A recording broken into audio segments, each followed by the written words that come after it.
সকলে মিলে আনন্দঘন পরিবেশে পূজার পুণ্যার্থী এবং এর সাথে যুক্ত অন্য সকলে আনন্দঘন পরিবেশে বিভিন্ন মণ্ডপে পূজা উদযাপিত হচ্ছে।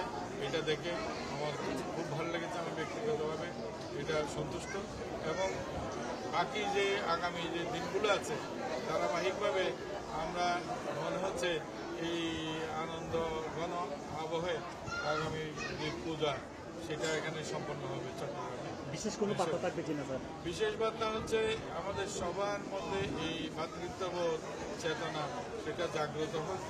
আমরা যেন ঐক্যবদ্ধভাবে আমাদের একটা সুন্দর দেশ আমরা করতে পারি।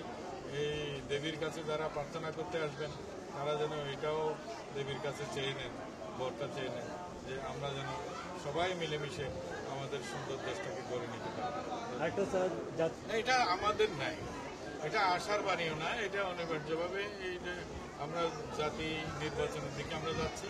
এর সাথে যুক্ত নির্বাচন কমিশন, সরকার এবং অন্য সকল যারা স্টেক হোল্ডার যারা আছে তারা সবাই নির্বাচন আয়োজনের কাজ শুরু করেছে, কাজ করছে। এখানে সংকট কিংবা অন্য কোনো বিষয় নাই।